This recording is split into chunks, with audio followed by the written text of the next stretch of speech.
بسم اللہ الرحمن الرحیم۔ السلام علیکم۔ آپ دیکھ رہے ہیں نیشنل اردو چینل۔ ہم آپ کے ساتھ آپ کا دوست وسیم ندوی۔ آج ہم پھر آپ کے لیے لے کر آئے ہیں جانکاریوں کا خزانہ۔ آج ہم چرچا کریں گے CAA-NRC کے مدوں پر کہ جو ہمارے دیش کے گرہ منتری آدرنیہ شری جناب امت شاہ جی نے کہا ہے کہ دیش واسیوں کو NRC CAA سے کوئی نقصان نہیں ہوگا۔ تو آئیے ہم جانتے ہیں کہ CAA-NRC اگر ہمارا نام چھٹ جاتا ہے تو ہمیں سرکار ناگرکتا CAA کے تحت دیتی ہے یا نہیں۔ اگر دیتی ہے تو کیا ان کا کوئی کنڈیشن ہوگا؟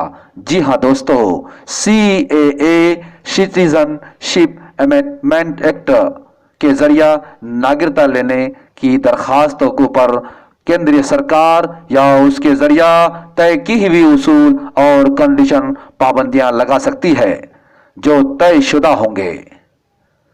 مطلب یہ ہے کہ جن لوگوں کا نام NRC سے چھٹ جائے گا باقی ناگرکوں کی طرح نہیں ہوں گے۔ اور عوام کو بیانات بدل کر گمراہ کیا جا رہا ہے۔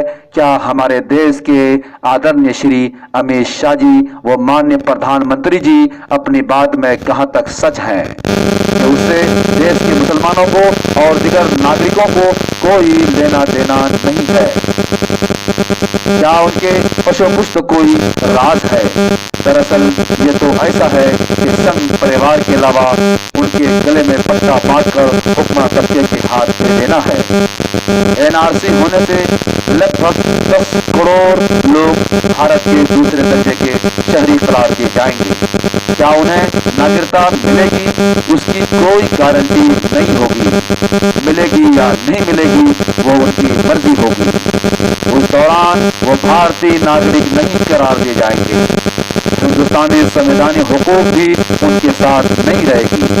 آپ کو سٹیزن شپ حاصل کرنے کے لیے کورٹ کا دروازہ کھٹکھٹانا پڑے گا، اور آپ کورٹ کا حال جانتے ہی ہیں کہ انڈین کورٹ میں کتنے کیسز پینڈنگ میں پڑے رہتے ہیں۔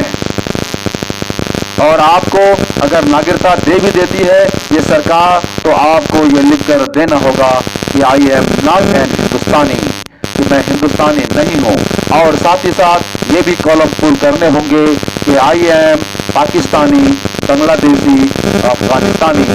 نتیجہ کیا ہوگا؟ مستقبل میں کوئی بھی حکومت ہمارے ساتھ غلط کر سکتی ہے۔ کیا سنویدھان میں کسی بھی حکومت کو یہ حق حاصل ہے کہ وہ اپنی حکومت بنائے رکھنے کے لیے اور راجنیتی فائدے کی خاطر ہندوستان کے سینکڑوں ناگرکوں کے شہری حقوق چھین لے جائیں؟ دراصل یہ بہانہ ہے CAA کے تحت بنگلہ دیش، افغانستان، پاکستان کے ہندو بھائیوں کے مائنورٹیز کا۔ پھر حقیقت یہ پورے دیش کو اپنا غلام بنانا چاہتے ہیں۔ کیا آپ انگریزوں سے آزادی کے بعد دوبارہ دیش واسیوں کو غلام دیکھنا پسند کریں گے؟ اس لیے دوستو اس ویڈیو کو زیادہ سے زیادہ شیئر اور لائک کریں۔ اگر آپ کو ہمارا یہ ویڈیو پسند آئے تو حسب دستور سبسکرائب بھی کر لیں اور